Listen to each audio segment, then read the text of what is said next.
The following is a presentation of Castle View Church in Indianapolis, Indiana. Not sure if you've ever noticed, but often when people are highly intelligent, they can be deficient in social skills. A lot of people can be extremely intelligent, but unfortunately this translates to poor quality of social interaction skills, and they end up being detached from the flock. I've had professors who are so brilliant in matters of sound biblical theology, but unfortunately are so socially disabled that they need Velcro shoes. Nathan is not like this. He has sound biblical theology and brilliance and also wears normal shoes and has close, genuine relationships with people. This is highly advantageous to us. And yes, I checked his shoes before I read that. Thank you for not wearing your Velcro shoes this morning, Nathan. We all personally know that he is holy, genuine, godly, and disciplined. The Lugbills are known as a premier family for hospitality at Castleview. It is not uncommon for them to have multiple people over multiple times during the week. His preaching has dramatically improved in the past few years, as evidenced by his current series through Ruth. He would be an excellent teacher capable of feeding the flock week in and week out. He has proven himself to be not only a faithful shepherd with God's word in the flock at Castleview, but a shepherd who now intimately knows his sheep, their strengths, their weaknesses, and areas they need further direction in, and areas that they're excelling in. Nathan also has a long view. He knows the vision of long-term direction for Castleview's leadership and membership. He is stable, he can handle stress like a champ, and is a steady man amidst the ups and downs of ministry and church life.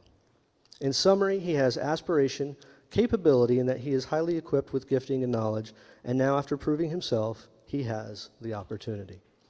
And I'd like to welcome the Lugbills up here now for our opportunity to have a Q&A with them.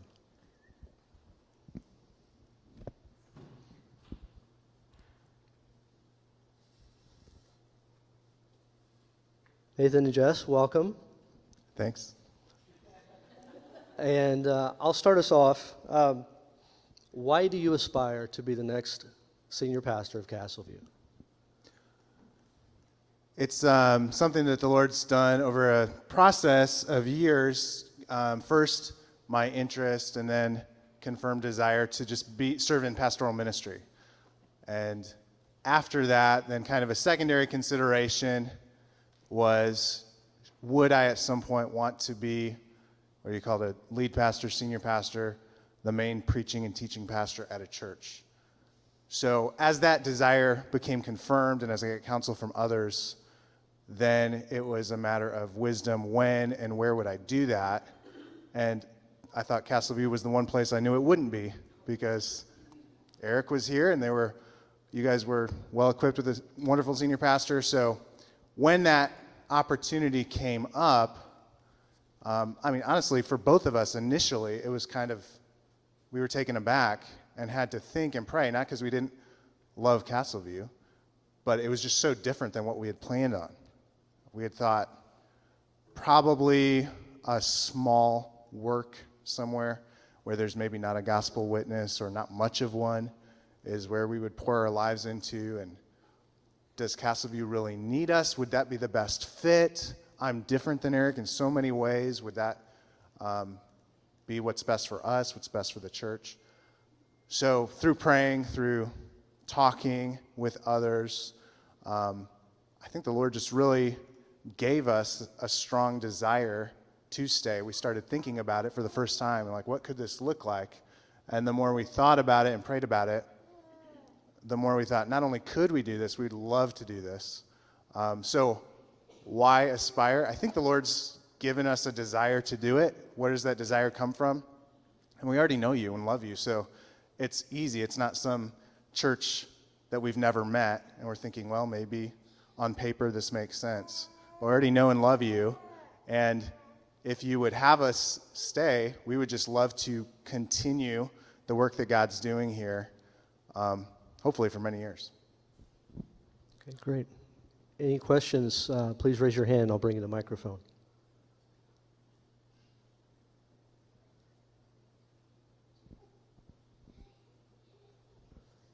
I'll start calling on people if you don't raise your hands. Here.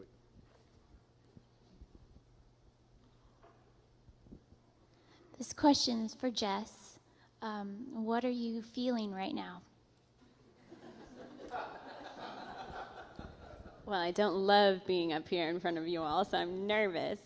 But overall, I've felt so peaceful, especially since in our home, we had kind of come to unity and a conclusion. This was a few months ago. Since then, it's just been a matter of waiting and learning patience. And I feel really excited and thankful for this opportunity.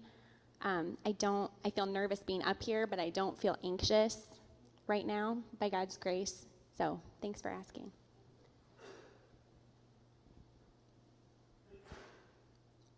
Nathan, you referenced differences between you and Eric. Could you speak a little bit about those differences? Yeah, I'm sure if you've spent time around Eric or me, you just know we're different people. He's high energy. As I was talking with the elders about it, Eric usually has, I think probably quite literally, hundreds of ideas tucked away somewhere. And he can generate ideas in seconds or minutes. I'll say, hey, I'm thinking about big picture family ministry. Can you help me brainstorm? And within a few minutes, he's got more ideas than I want. I'm like, all right, that's enough.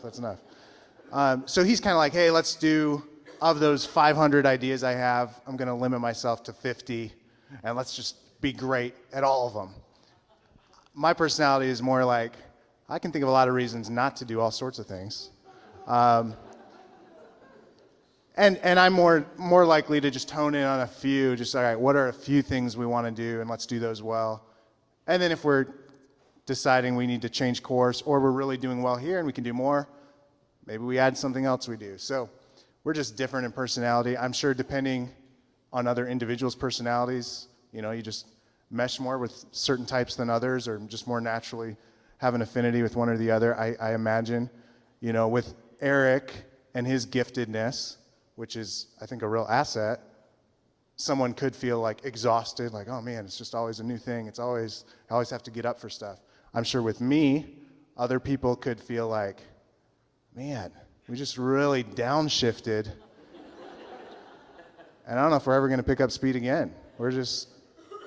So I think that's probably on the surface at least our most significant differences. Not differences in theology, not really significant differences in philosophy and ministry. Sometimes in staff meetings or others, we'll have different ideas about things, how to do things, but that's more just wisdom of how to carry out the same vision that we share, the same mission that we share.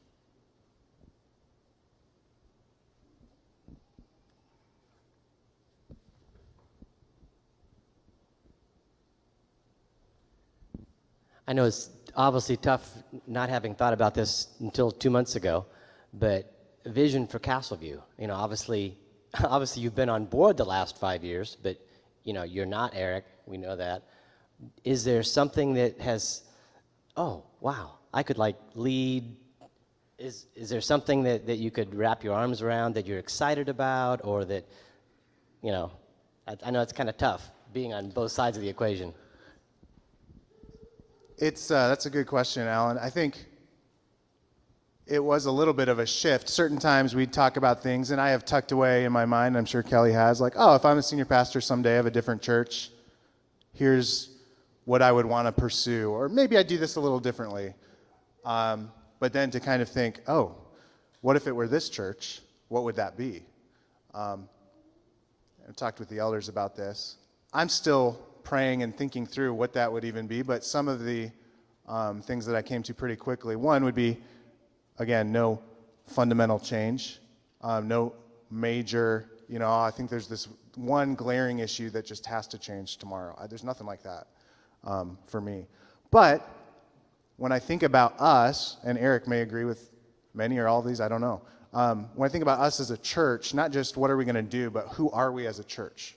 Where could we grow? Just like I look at myself or I look at my family, I think I see a ton of strengths, a ton of places to excel still more. So a couple of those that I stand out. I would love for us to be a church that grows in our love for one another, in our prayer life individually, but also then collectively as a church, and to continue to grow more and more into a community that stands out in the world, and that even feeding our evangelistic relationships, that we become more of a place that you can't wait to introduce your non-Christian neighbors to the loving community there, because you're so confident they're going to see something like they haven't seen maybe outside of their immediate family, just a love and a care for one another. That's kind of big picture. How do you get there? Those are the types of things I'm trying to think through and pray through. I think we're headed that direction, and I see that kind of love, but I would love for there to be even more of that. And I think one piece of that is, how do we get together as a church beyond just the Sunday morning gathering without overwhelming our schedules and other things, having something that we'd really get together. So I think there's way more going on at Castleview than most of us know about, because we just don't have the privilege of hearing as much as I would love for us to hear what God's doing in each other's lives. So I think just getting us together, being together, praying together, is something that the Lord can use, has used, and could continue to use maybe even more, to get people excited, to help us know how to pray for one another. I see that response from you when we had, just a couple weeks ago, the Praters came up here and just shared what God was doing in their lives, and the response of people praying for them and talking to them afterwards. I'd love to see even more of that kind of community.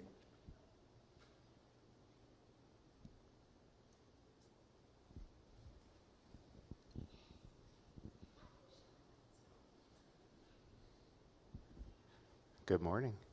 Of the skills and gifts that a senior pastor would have to have compared to the role that you've had, which areas do you feel most comfortable with already, and which ones do you think we can pray for you that still need to develop? That's a good question. I could use prayer for any of them. So don't hold back on praying for any area. Where do I feel confident? Well, I feel like the Lord has equipped me to communicate His word to people. Now, it's daunting to think about preaching on a weekly basis for a long time. So that's still daunting, but I feel like when I've done that, it's been neat for me, and I hope you all have areas in your life where you experience it, to think like, I think I was made to do this, not only to do this, but I think this is part of who God made me to be. So that's been encouraging over the last few years here. Areas that I would especially want prayer for, I think wisdom, and one of the reasons I wasn't sure if I should even pursue being a senior pastor a few years ago was kind of that executive level, big picture leadership, and then execution. What does a church need? What do we need to do, and how do we get there? And how do I cast vision to get people behind it? How do I mobilize people? I think that's less natural to me, so I could especially use prayer there. I've been encouraged that I feel like the Lord has helped me, and I've had even as many ideas as I've had over the past couple of months about potentially how to get there. But I think I definitely go to other people more quickly on those areas, because I feel my need and my lack of experience doing that on a big scale. So I would definitely love prayer for that.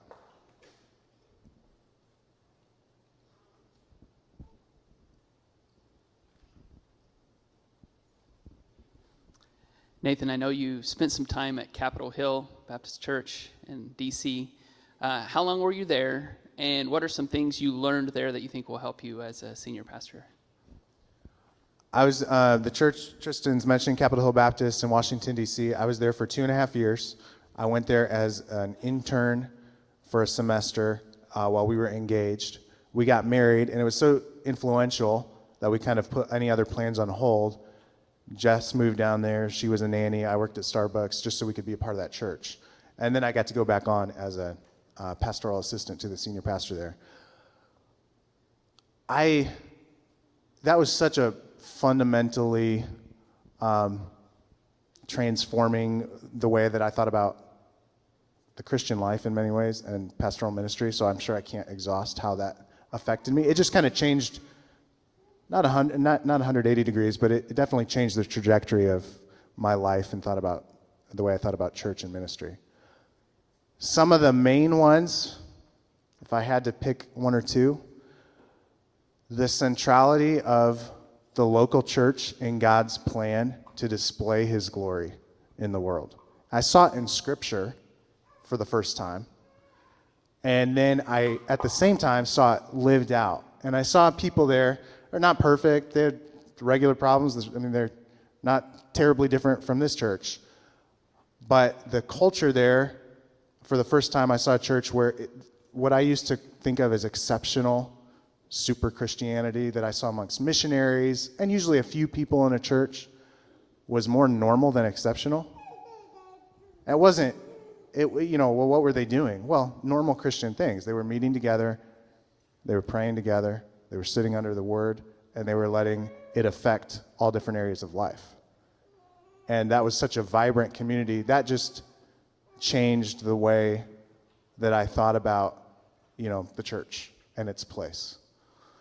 I think that was probably overall maybe one of the top couple of things that the Lord used there. Just the example of the pastors and elders there, watching them, sitting in on elder meeting after elder meeting. I was in dozens and dozens of those, and then watching them live life, watching them prepare sermons, watching them interact with other people.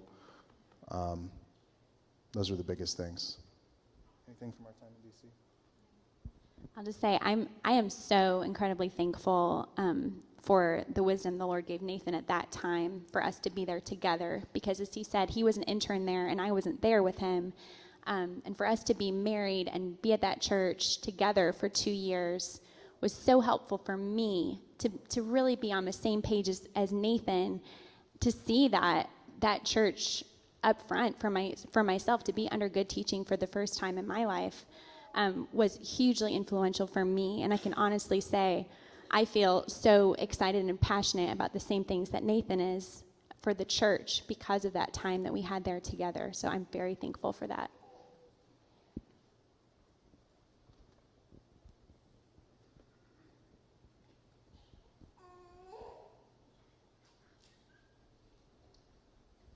If I can have two. You mentioned your vision for a senior pastor. Correct me if I'm wrong. When you first came, I was under the impression that you had kind of thought, well, this is the role that I want to be in somewhere for the rest of my life. You liked that role of associate in that particular ministry. Was that did that change, or did I not catch it wrong to begin with? Yeah, I think I was fuzzy. So I even went back and I had to answer questions for the elders before I came, and that was one of them. Where do you see yourself 5 years, 10 years? And it was up in the air. So I was talking about, I might be interested in that, but I'm not sure, and I would love input from others. So I think at that point I was kind of like, yeah, I would love to consider that if I thought that's how the Lord had gifted me. I don't know if he has. So kind of let's wait and see. I've never been a pastor of any sort. So I was open. I think for the first couple of years, I was still open to the possibility of maybe this is just what I should do long term.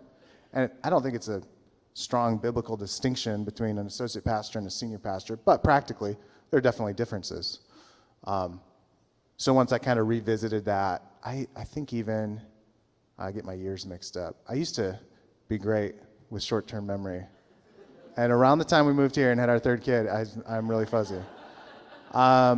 I think it was a little over 2 years ago in the spring. Yeah, Eric's sabbatical was 2 summers ago. So a little before that I felt like, through talking to others and just knowing my own desires, that's what I want to do. And I'm convinced that that's what I want to do. If there'd be an opportunity and I continue to get counsel, that would be a good thing. So not total change, but a change from when we came, yeah. I can think of another area where we can pray for Nathan. My understanding is he's a really huge Ohio State Buckeye fan, and I know it's a little bit troubling, but something we can be praying for him about. Just got to call you out on that, brother. Question for Jess. Danelle is in a different season of life from you, and she has an opportunity to be involved in many aspects of the church. How do you see your role as a senior pastor's wife differing from that? And then Nathan, how would you lead her through those decisions and what expectations you may have of her? I think the role that Scripture calls me to is to be a support to my husband and to care for my children and to be a faithful church member. So that's not to say that I'm off the hook for serving in certain ways, because I believe every church member should be doing that, but I don't think my role is unique in the sense that I should be up front, teaching a lot or something like that. I'm open to, that being said, I'm open to maybe doing some of those things down the road. I don't have any experience with that, but I'm open to seeing how the Lord may equip me in the future. Right now, I think my primary responsibility is to take care of my kids at their young ages and support my husband. And I do think that I don't want to undervalue that importance of being a support to Nathan, because I do want to make our home a place of rest for him and not chaos, so that when he is home, that's a good place for him to be. And I do see that as a service to the church as well. We've had some of those conversations, and then we've revisited them with, okay, if we were to be here longer term and I was senior pastor, what would we need to guard against? What would we want to pursue? And I have to even guard myself sometimes, because Jess is very competent. She's better at life in many ways than I am. And so I have to guard against not overusing her. I can use her help in all sorts of areas of kind of the more formal side of ministry.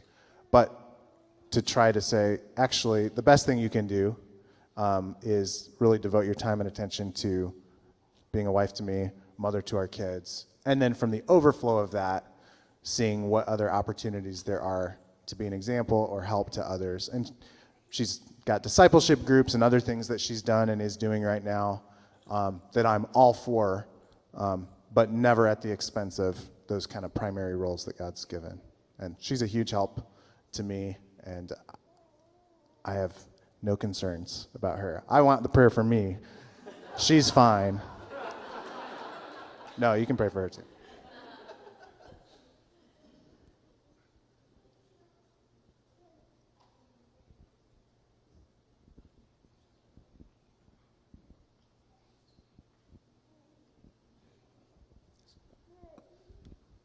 Good morning. So one of the benefits that you have is that you're already at Castleview.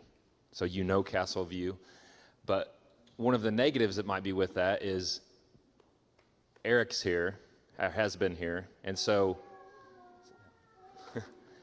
there's that pressure of, oh, well, Eric used to, or Eric has done this. So the congregation at times can look at you through the lens of Eric. So I think that's one thing that we just need to be aware of as a congregation. But that's also a pressure that I think, whether it's voiced or not, it might be one that you feel at points or times. Like, I'm not Eric, and so we need to understand your uniqueness in that. But then also, how do you plan to deal with some of that pressure or pushback that, like, well, Eric did this or Eric did that, and just how are you informed biblically about that? How do you feel like your support system around you with the elders is with that? Thank you, Andrew. That's a good question. Yeah, that's something I thought about. I think that was, initially also a concern and question was, people have looked at me in a certain way, and can that change? Is that difficult to change amongst the elders, amongst the congregation? I probably am fine until I do something that you don't like, and then you'll be like, oh, actually, I kind of miss Eric more than I realized. You see that in everywhere in life, right? It's always, in the sports world, it's the backup quarterback that's really popular if the team is struggling, and then he becomes the starter, and then, well, he's not as great as everybody thought. Or the president, your approval ratings usually go down while you're president, and then you've been out for a while, and this is not a point to be political at all, but I see President Bush now getting interviewed, and he's like so popular. I'm like, what happened? I remember a few years ago, nobody could stand the guy.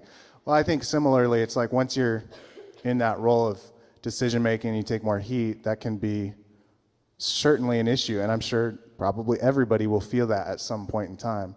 So I feel that a little bit. I want to be convictional in my leadership and not be blown and tossed by people's preferences or opinions.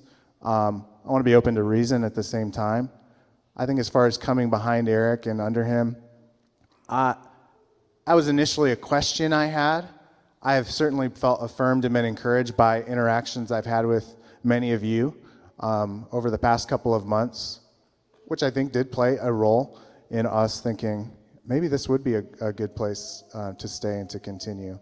So I don't know that I have a real clear answer. Yeah, I think that's a real issue that probably we all have to be aware of. I know there's going to be a time when I do something that you're like, I thought Nathan was going to be better in that way. I'm going to disappoint. I'm going to make decisions you wish I wouldn't have. And I need to be okay with that. And I mean, certainly, you don't have to agree with everything, but of course it's the role of those who are following to say, well, how can I get behind what's happening if I can do it in good conscience? I appreciate the question. I think it's a blessing for Castleview, too, in the sense that you have been one of many elders for the last 5 years. And the changes that we've made in the church have been done as a plurality of elders, not necessarily just Eric. So as we decide upon changes in the future, if there are any changes, it's decisions being made as a plurality of elders and not necessarily the one individual. So that's right. If the hate mail is sent, make sure the mail is addressed to all rather than just one. So.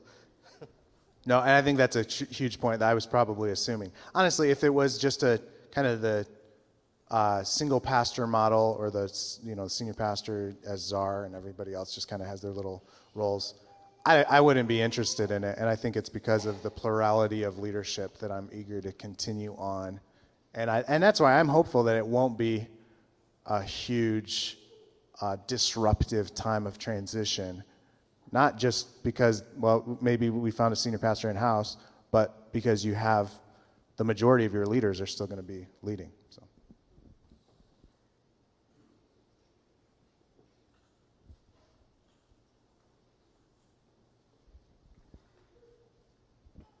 Is there a pastoral example that you look to, dead or alive, and let's say besides Eric,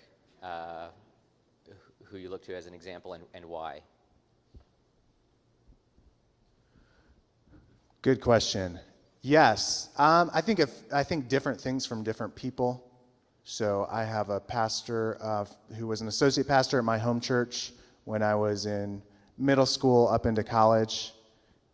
He taught me a lot about shepherding and care for people. He was just really gentle, selfless, happy to jump into the less public roles of ministry. So I learned a lot from his example. Our time in D.C., Mark Dever, I spent a ton of time with him. He's a unique personality. He loves having guys around him while he's preparing sermons or other things, so it kind of accelerates the exposure. So I probably spent the most time with him and was shaped by him. He's a different personality than I am too, but his example, just on a number of levels, from sermon preparation to being oriented towards people, to discipling young men.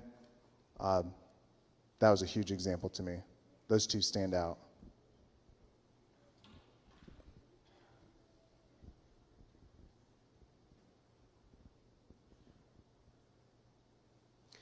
We've clearly seen the Lord leading Eric in this transition to Miami, but I guess not to set you up, but where do you see yourself in 10 years? Well, I don't know. If I'm called to be here, and I'm not saying that in like a subjective calling sense. I'm saying if the church calls me to be here, so my desire is to be here, and then if the congregation calls me to be here, then I trust that I am called by God to be here. If that happens, my hope and plan would be to be here for a long time, and to not have plans to look on or move on. I think that I've been a little bit taken aback. So that was my, Mark Dever would talk about teach and pray, love and stay, which I think Eric has quoted too. So that was kind of his plan. Well, that's the model I saw. That's kind of, okay, yeah, I'm all for that. Let's do it. And I think it's given me a little stutter in my step to see most recently Eric and a couple others that I really respected making transitions. And I think it's helped me to be a little more, I don't want to be critical towards anyone, including Eric. I think it's amazing that God has given them a desire to do this really hard thing. So it makes me a little more hesitant, not because I have any other plans in my mind, but I'm just a little more hesitant about, okay, I guess I don't know what the Lord has for me in the future. But the model I've seen, and I think that fits with me, what I would love to do is be fruitful in one place indefinitely for a long time. So I would love it for it to be far beyond 10 years, but I don't want to get ahead of myself. We'll see what the Lord has. I don't mean that to say like, well, you never know. I might just up and leave whenever. That's not my plan. That's not my thought. That's not my desire. I'd love to be here or wherever the Lord would call me as a senior pastor for decades. That would be what I would love.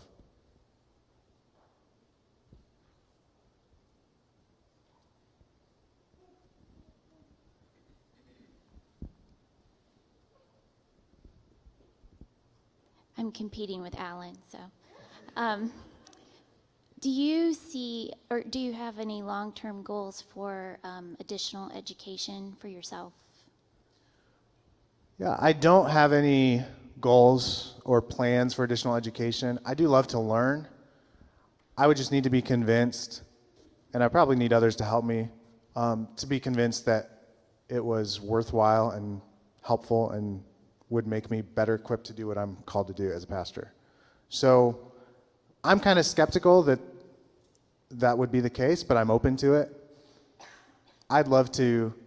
It's just hard for me when I look at, and I'm not thinking of Eric with his D-Min as much as just other guys I've seen with PhD or other things. You have to delve so deeply for so long into a narrow slice that nobody else has really spoken to. Oh, man. I'm sure you learn other things along the way that it helps. So I guess I wouldn't say never, but that is not my plan. I was really influenced by guys like Mark Dever, who had a PhD from Cambridge in church history, who for most guys, he'd be like, don't do it. He's like, back then I thought I was going to be a professor, so don't do it. I've been pretty influenced by that. I love the continuing education opportunities. We're so blessed. I mean, I was sitting in on ITS classes, Indianapolis Theological Seminary, a month or so ago, and I get to sit on Greg Beale talking about biblical theology and eschatology, and it was great.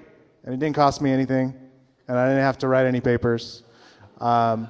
Southern Seminary has an alumni academy that they offer where you go down for a couple of days. You can read or not read. If I do it, I try to read whatever they're going to be talking on, and you sit in 2 days of lectures on it. There are just a number of opportunities like that. So I'd say, well, let me first exhaust those. And if I feel like I need more, and it seems wise, and the elders think that's a good idea, I'd be open to it. But I don't need to be a doctor.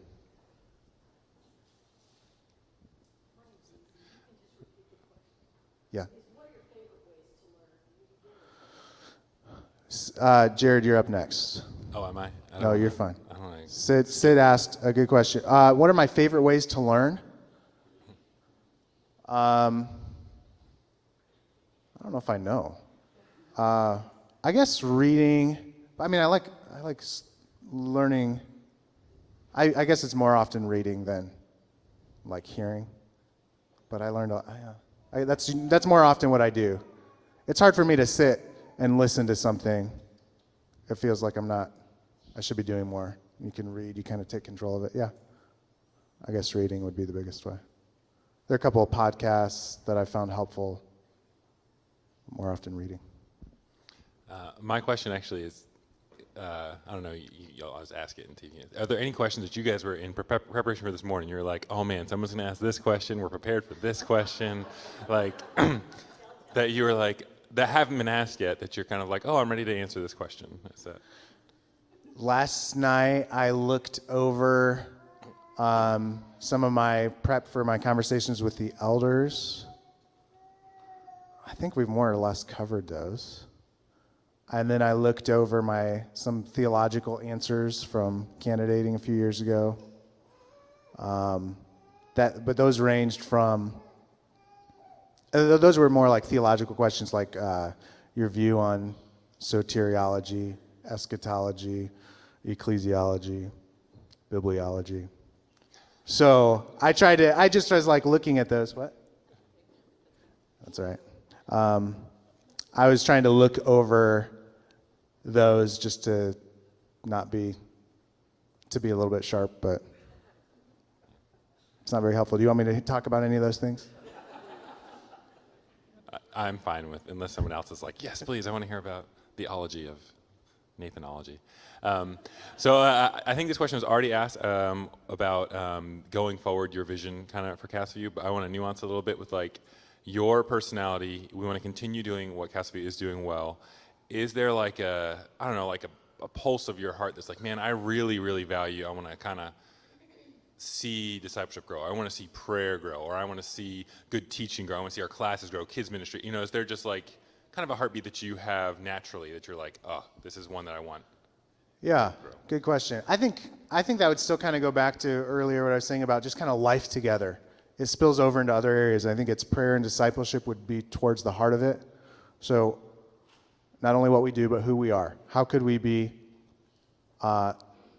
Bible-saturated, Christ-like people who are compelled inward toward one another, not inward in a sense that at the expense of reaching out, but that we love one another in a compelling way, and we go out with that loving family community. So kind of like your family around your dinner table, you don't go out at the expense of your family. You want to have a robust, beautiful, vibrant family life that then you invite others into. So prayer and discipleship, I think, would be two things that are at the heart of that. Yeah, getting together, knowing each other's needs. I think one thing that I've been challenged by and continue to be, though I think we're improving, is I will often, I'm not thinking of any one of you in particular, I will often talk to somebody and say, oh, do you know so-and-so, another member in the church? And often the answer is no. Well, I know it's hard, especially, you know, if you're like, man, I'm more introverted. It's hard to know 300 people well. I'm not saying being best friends, but we're not a mega church. And I've been a part of churches that are a lot bigger. And I think sometimes, I don't know if it's this room or what, it can just feel like, oh man, I don't know. There are a ton of people at Castleview. I could never know them all, so why even try? Well, that's why I get passionate about, okay, we should at least all be able to know each other, if not at a deep, intimate level, know something about most of the people in the church. So that's why I like things like our member directories, really trying to push those. I'll probably, if I'm senior pastor, push those even more. Praying on a regular basis through the names of the membership, and then gathering together and hearing how we can support and pray for one another.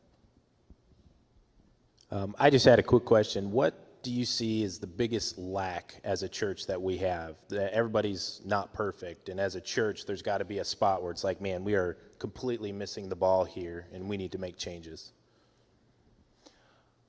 I don't know if there's an area that I'd say we're completely missing the ball, or I think that would be something that we as pastors would be hitting pretty hard.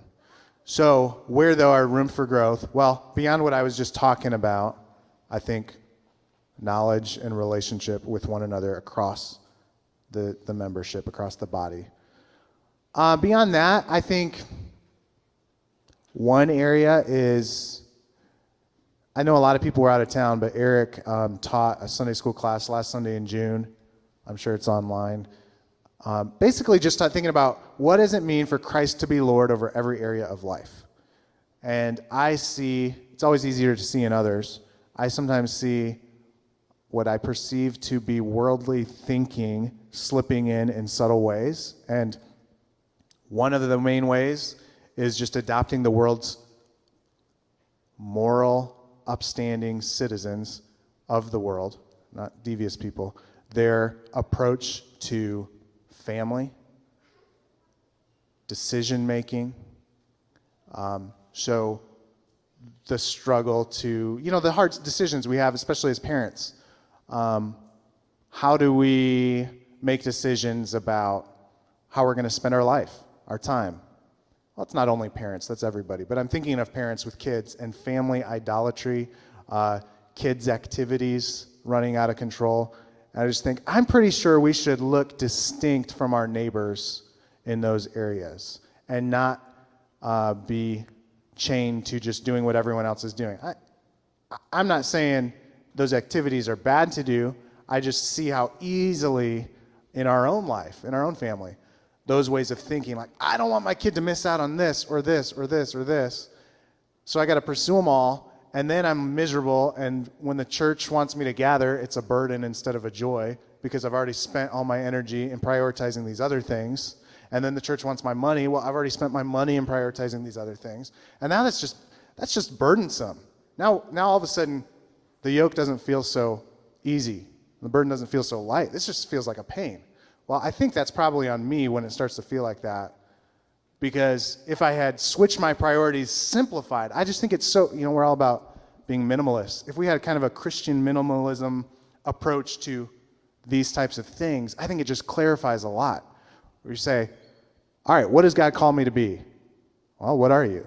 For me, a pastor, husband, father, neighbor, evangelist, church member. Okay, now what am I going to do those things well? Well, let's make sure I'm doing those things first, and then we could add a thing or two. It might seem wise, or it might even accent one of these 5 areas.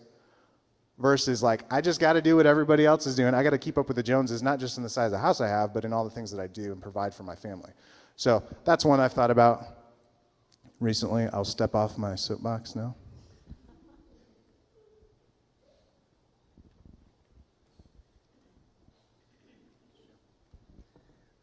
So, statement first.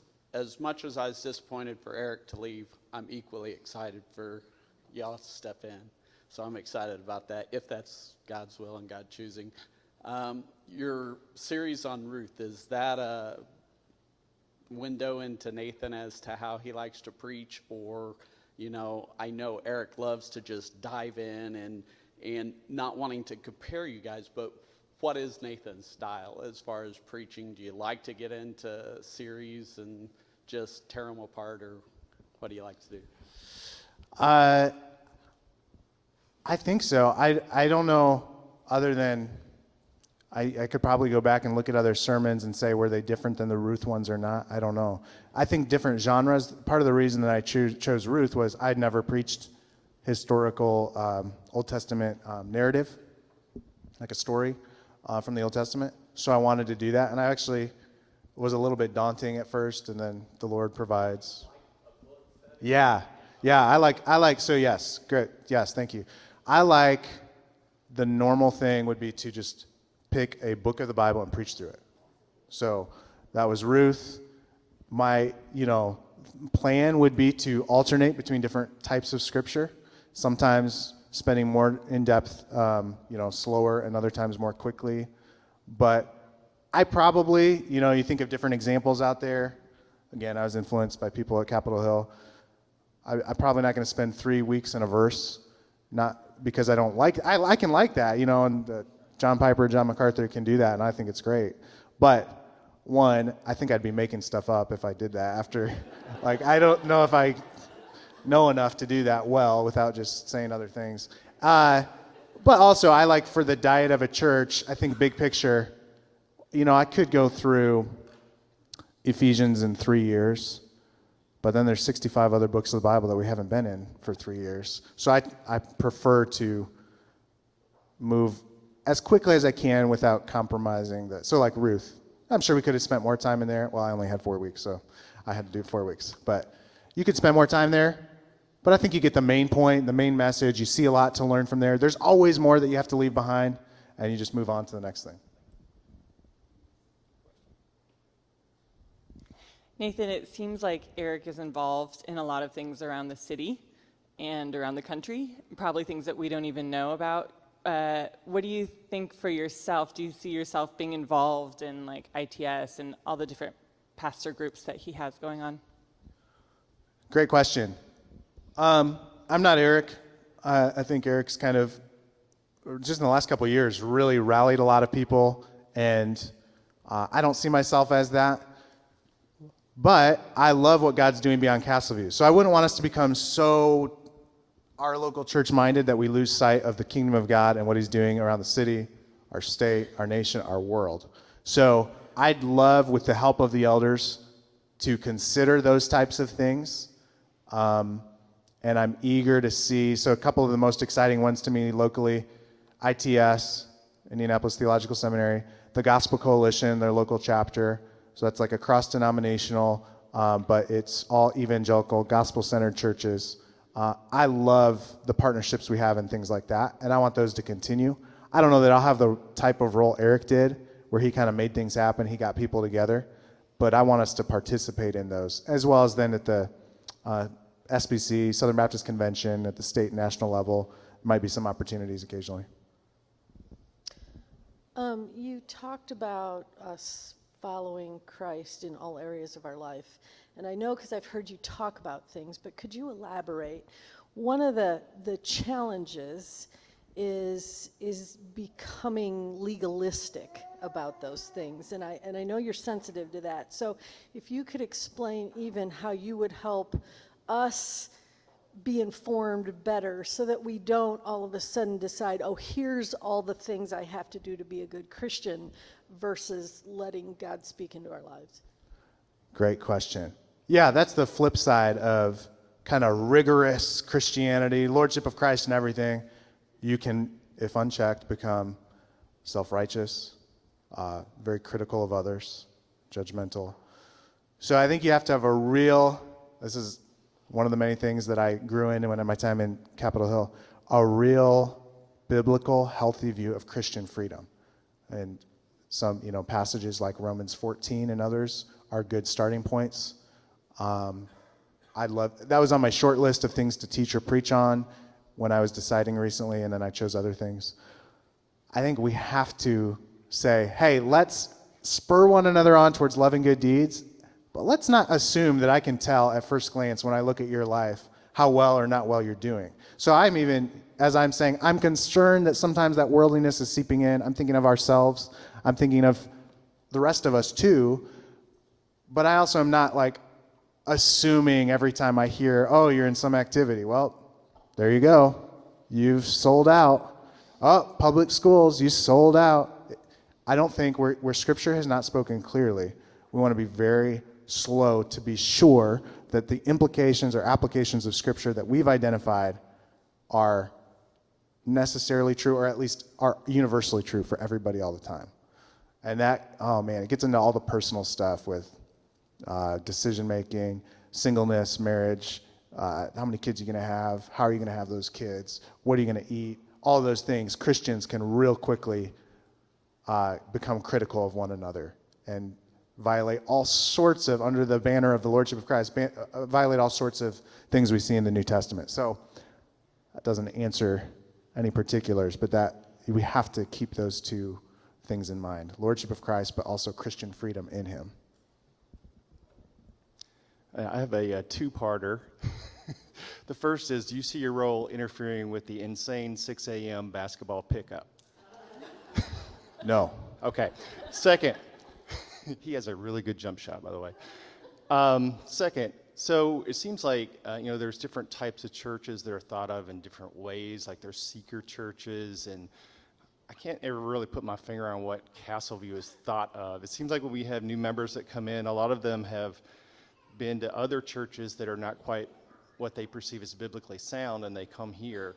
So I guess my question is, what would you want Castleview to be thought of outside of Castleview? Like when somebody thinks of Castleview, or as we as members, when we talk to somebody else, what do you think Castleview is from an outside perspective? That's a great question.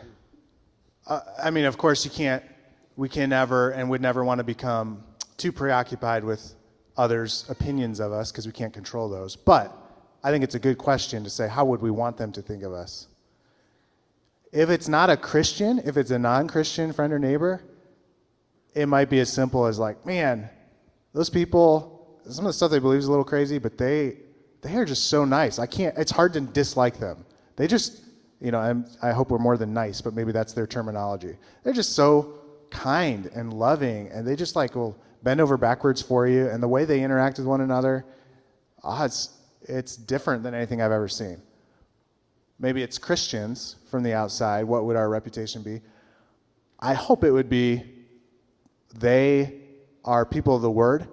The Spirit is working among them through the Word, and whether or not I always agree with everything they do, I know they're doing it not for cultural reasons, not for the sake of tradition, not for the sake of fads, but because we submit to God, and He speaks to us and rules over us by His Word. And so whatever that says, we are eager to do it insofar as we understand it. So people of the Word, I guess, maybe would be a short way to say it. So just two smaller questions, but the first one is just the same question that Jared asked Nathan. Was there something you prepared that you're like, well, somebody might ask? We'd like to hear that from you. And then also, besides prayer, because you guys, I think this has been a good Q&A for how to pray for you guys, but how also can we encourage you guys as a church as we go forth? This is a transition for you guys. How can we be an encouragement to you? Prayer and... Yeah, I can't think of any questions that I anticipated that I have my full response prepared for. But I can answer your second question, how can you all be praying for us? I think for me specifically, you can just pray that I would be ready to handle any criticism of my husband in a humble and gracious way. It's not something I've had to deal with very much, and so I don't know how I'll respond to it, so you can pray for that. And also just keep being my friend, Becca, and everyone else. I think that's just a fear that I've had to just trust the Lord with, is that friendships will change. So you can just pray for that for us. I'm going to land the plane with a final question here for the Lugbills.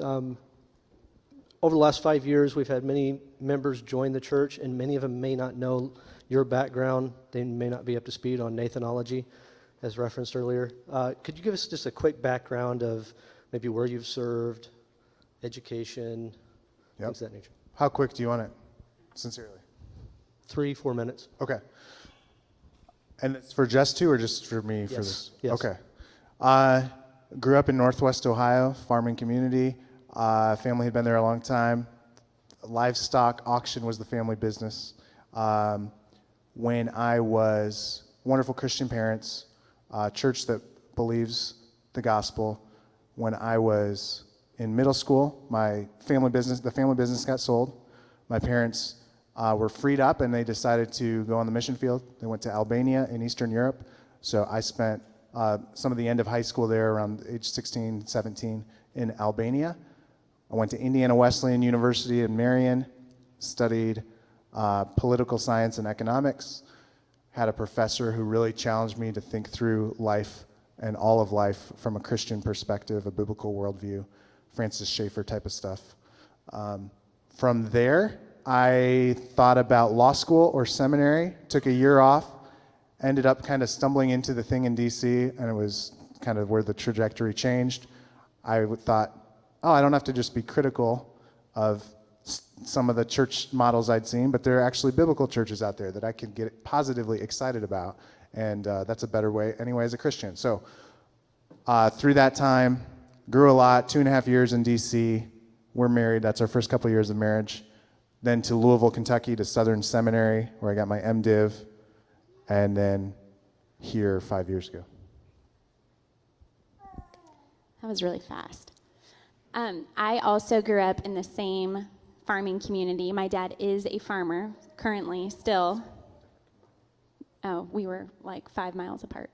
Not quite the same community. It's different. And I professed faith at a really young age. I was born into a family with faithful Christian parents. As far as I can tell, I don't really remember as well as I wish that I did. I think that profession was genuine. I was about 5. and just grew up prioritizing the Bible, prioritizing the church, started praying and reading the Word on my own around middle school, never really went through a period of rebellion by God's grace. Went to public school, so I felt very different from my peers, and I think that was a good thing for me. I went to Taylor University, and at that point started studying theology more than I had before, just through the classes I took there. Had a real appetite for it. I was really interested in it. Nathan and I met during college. We both worked at the same church camp, so we met at camp. Married him right after I graduated college. As we said, moved to DC at that point. And that was really, honestly, when we moved to DC, I grew exponentially more than I had in my Christian walk up to that point. Going to DC, I kind of thought I was a super Christian going in, and it was very intimidating at first. I thought, this is different than anything I've ever been a part of, but just grew and learned a ton, and really had ladies in my life there who modeled biblical womanhood and biblical parenting for me. I think it was just a very formative time in every way. And then went to Louisville with Nathan when he was in seminary, worked part-time during that time to help put him through quickly, and now here we are. All right, great. Nathan and Jess, thank you. We love you, but we're going to ask you to leave us now. And if I could have some of the lay elders come up to field some questions, please.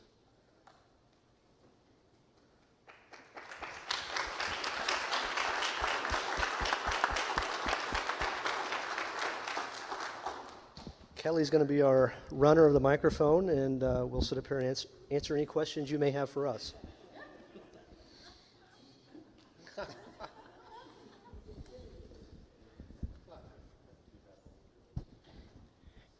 Clearly, we know Nathan, we love Nathan. Just curious, what things did you talk about, discuss that were like, oh, maybe this wouldn't be a good thing? I mean, just, on the surface, everything just like, oh, this is cool. But I know there's deeper issues. Anything you can share with us that were like, let's talk about this a little bit?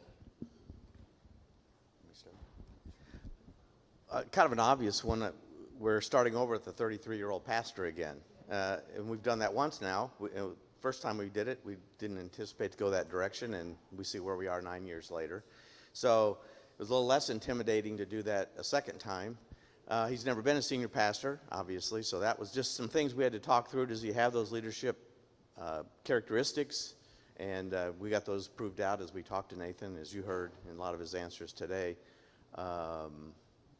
Those are some of the biggies that come to mind right off the bat that we kind of tossed around early to try and make sure staying in-house was the right thing to do, as we talked about before. Yeah, let me add a little bit about the idea of just looking in-house. When we were originally talking about it, and you may even remember me saying that we were going to look at people outside as well initially. And as we as elders talked about it further, we thought, well, we've got two really godly men here that really are qualified to be senior pastors, and so maybe we should look here first. And as we talked through it further, we decided that was probably a wise thing to do. It's kind of interesting. I got to do, as part of this, we tried to follow all the steps. We tried to make sure we didn't skip anything just because we were interviewing somebody in-house. And so one of the things I got to do was interview Mark Dever. And when I called Mark and I started walking through some of the questions with him, he was like, well, it's almost been 10 years since he was here. So I should be asking you these questions. You shouldn't be asking me these questions. I should be asking you these questions. So his point was, you need to look at what you've seen and consider that. And that was fine.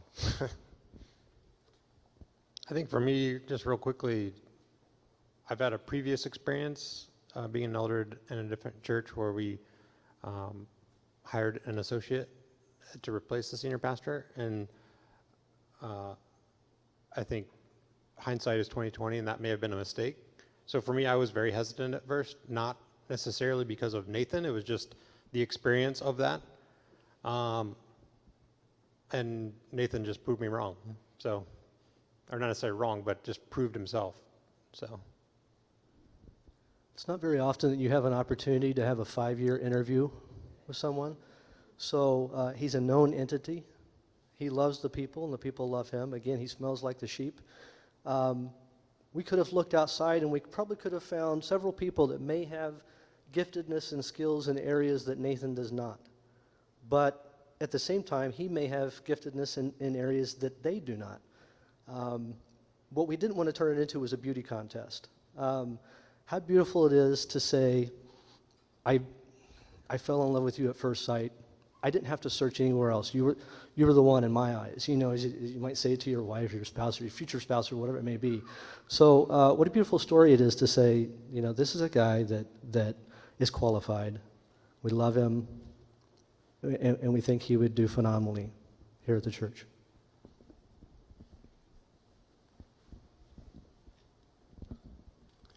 Besides Jess, do you guys know, who does Nathan go to? Like when he's really troubled about something, or, you know, something real challenging in his life? You know, who are his key people that he goes to?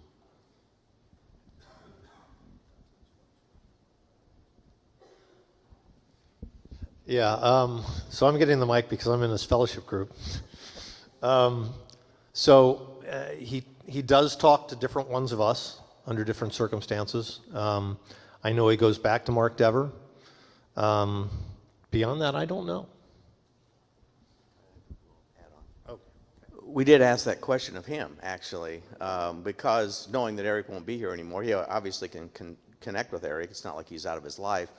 But in all frankness, Eric had a huge base of people that he could go to, from John MacArthur to Mark Dever to just tons of other pastors. And we as elders told him, we want to be that for you. We probably weren't that for Eric like we can be for you, so we want to make sure that door is open. And so going forward, that's a major component of what we want to be able to do for Nathan.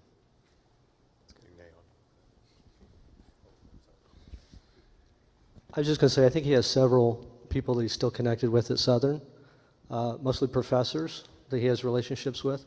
Also, Kelly Wright. They work it's just extremely well together and bounce things off of one another, talk to one another about things that they may be struggling with. And so they're counseling one another, which is very helpful. I can affirm that. We're friends.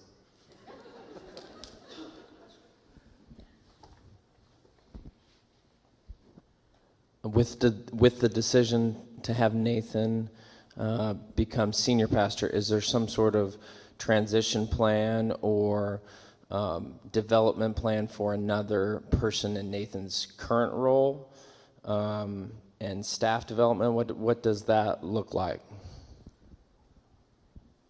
I think Nathan has started to think through that process a little bit prayerfully, but he's like, I don't want to get the cart before the horse. I don't want to be presumptive in that thinking, so he's been very careful. This past elders meeting we had last Tuesday, he bounced a few ideas off of us, but again, he's so humble. He says, I just don't want to give the impression that I'm moving too fast in this, but some things we need to start thinking through. How do we finish out the rest of the year after this transition? What would this look like?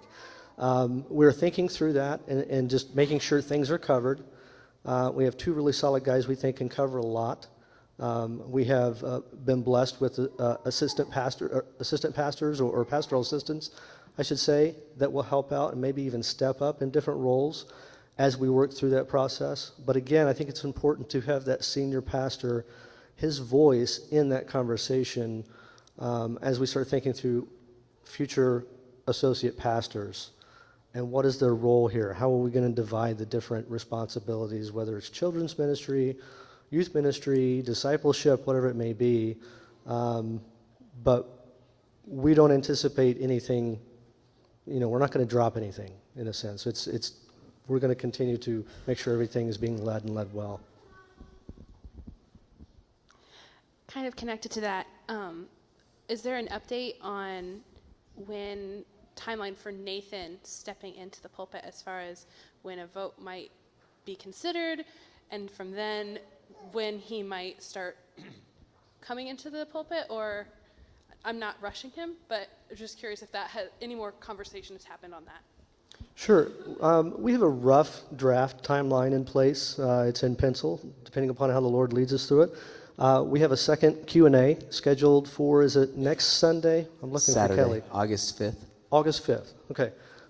2 weeks from now, we have another Q&A set up, so you have another opportunity to run questions past Nathan and us.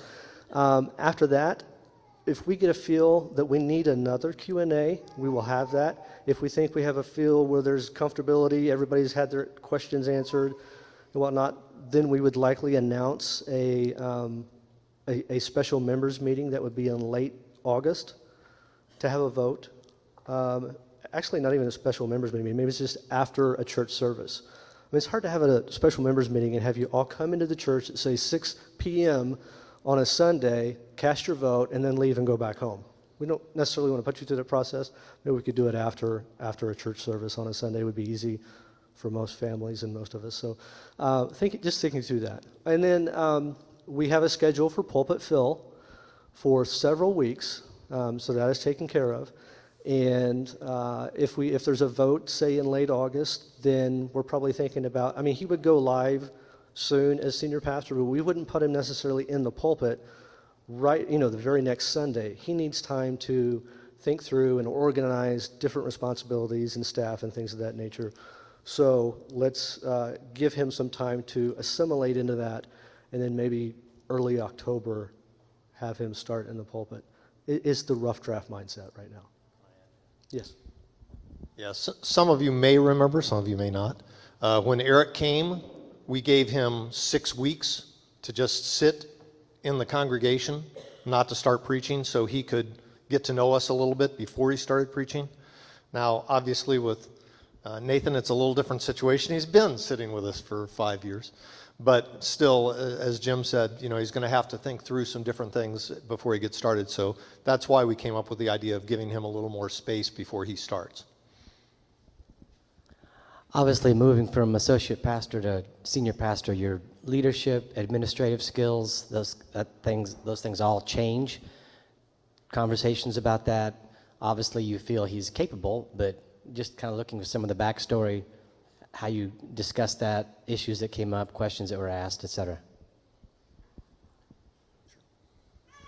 I think one of the things that we appreciated, the advantages is we have had 5 years where he has led a ministry. It's not the entire church, but it's the children's ministry and discipleship, et cetera. And it's just been taking that and seeing if he aspires to do that more and on a greater scale. But we all think that he's done a great job with the quote-unquote little that he's already been given, and has qualified himself to take on a bigger role. And that. I know this portion has been quick, but I need to land the plane. It's about 17 after, and I want to give us all an opportunity to hit the restroom, whatever we need to do, drop off kids and whatnot, and get back in here for our worship this morning. So thank you all for participating. August 5th is our next Q&A. Thank you all very much. This has been a presentation of Castleview Church in Indianapolis, Indiana. For more information about our church, please visit castleview.org.